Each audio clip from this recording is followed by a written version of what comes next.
Next video में भारतीय राज्य व्यवस्था के अंतर्गत भारतीय राज्य व्यवस्था के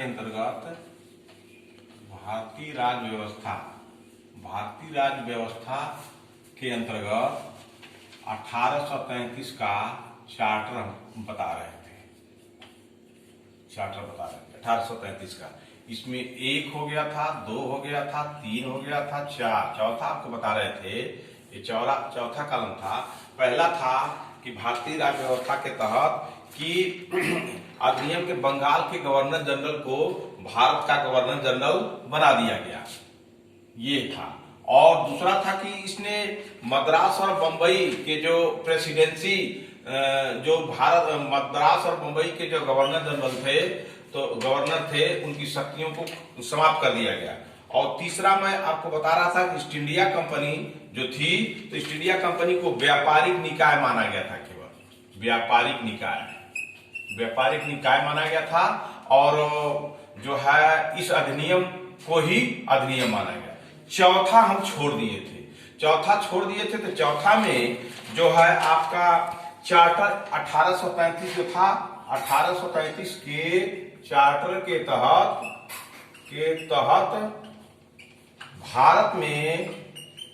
भारत में एक संघ लोक सेवा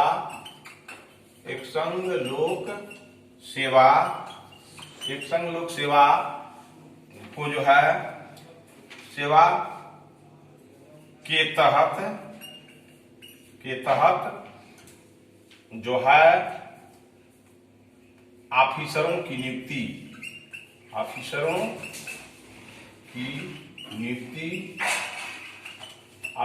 नियुक्ति का प्रावधान किया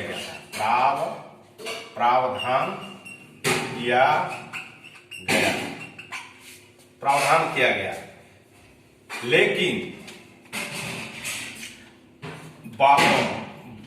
बोर्ड ऑफ जो कंट्रोल था, लेकिन इसमें यह था कि बोर्ड ऑफ कंट्रोल जो था, अगर विरोध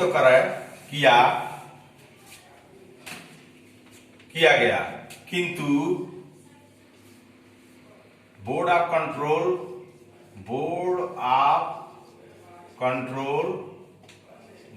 कंट्रोल के विरोध करने के कारण इस व्यवस्था को समाप्त कर दिया गया। इस व्यवस्था को समाप्त कर दिया गया। यदि परीक्षा में पूछे, आईएएस के परीक्षा में पूछे, बीपीएस के परीक्षा में पूछे, चाहे पीएससी के परीक्षा में पूछे कि किस अधिनियम के तहत, भारतीय राज्य व्यवस्था के किस अधिनियम के तहत जो है सबसे पहले संघ लोक सेवा आयोग के माध्यम से जो है अफसरों की नियुक्ति करने का प्रावधान किया गया, तो आप 1833 को बताइएगा। और इसी के तहत प्रावधान भी किया गया, और इसी के तहत जो है कंट्रोलर बोर्ड जब विरोध किया तो इसको समाप्त कर दिया गया। तो आपको जानने की बहुत जरूरत थी। यह भारतीय राज्य व्यवस्था के अंतर 1833 के चार्टर की, और 1833 के चार्टर के तहत यही चौथा बिंदु था, और इसको आपको याद करना चाहिए। हम अभी चुनाव से निवृत्त हुए हैं, चुनाव कराए हैं, कराने के बाद थोड़ा सा फुर्सत मिला है, तो हम भारतीय राज्य व्यवस्था के तहत 1833 के चार्टर के चौथे बिंदु को पहुंचे हैं। आपको बता दिए कि जो है इसके तहत, किसके तहत, 1833 के तहत जो है कंपनी ने जो है अपना ये एक संघ लोक सेवा आयोग के ऑफिसरों की नियुक्ति करने का प्रावधान दिया, लेकिन कंट्रोलर बोर्ड जब इसको विरोध किया तो इसी चार्टर के तहत उसको समाप्त कर दिया गया।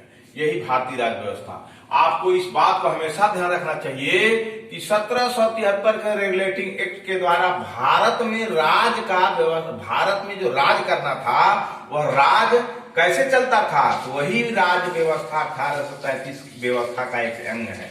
इसलिए इसे याद रखिएगा। 1833 भारत पर कंपनी ने किस तरह से राज किया, और 1833 किस तरह से आया।